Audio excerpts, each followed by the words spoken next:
আরে আরে, সবাই চলে এসেছো? তাহলে চলো, তোমাদের সাথে আমার সকালের কাজগুলো করতে করতে কিছু জিনিস শেয়ার করি। আচ্ছা বলো তো, তোমাদেরকে কেউ যদি কথায় কথায় অপমান করে বা তুচ্ছ-তাচ্ছিল্য করে, তোমরা কি করবে? সঙ্গে সঙ্গে প্রতিবাদ করবে, নাকি ঝগড়া ঝামেলা করবে, নাকি একদম চুপ থাকবে? আমাকে কিন্তু অবশ্যই জানাবে, আমার জানাটা খুব দরকার। আজকের সকালটা শুরু হয়েছিল বাপিকে দিয়েই। বাপি কালকে গিয়েছিল বর্ধমান, আর আজকে দেখো সকালবেলা বাপি বাড়ি ফিরেছে।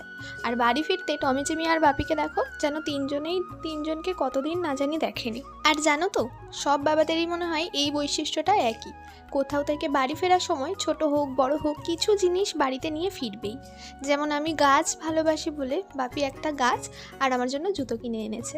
বড্ড ভালো লাগে এই ছোট্ট ছোট্ট জিনিসগুলো। আর দেখো বাবা এসেই বসে গেছে কাজে, আর এদিকে আমার কাজগুলোও মোটামুটি কমপ্লিট। আর এই মেয়েটাকে দেখো তো, তোমরা চিনতে পারছো কি না?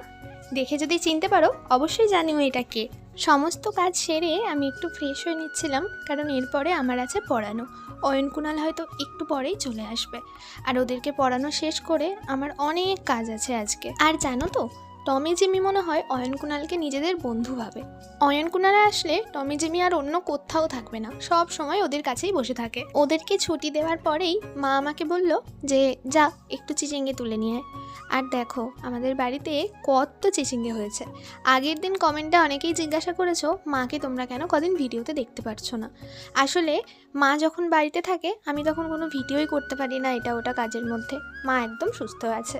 এরপর আমরা সবাই মিলে দিদির ব্যানারটা বাইরের রাস্তাতে লাগাতে গিয়েছিলাম, আর দেখো কত সুন্দর লাগছে।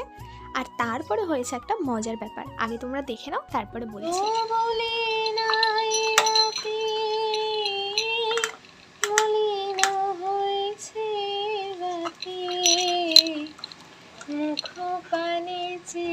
আমার গান শুনে টমের রিয়াকশনটা ঠিক ছিল এরকম, যে দিদি ছেড়ে দে আমি কেঁদে বাঁচি। যাই হোক, আজকের মতো এতটুকুই, টাটা।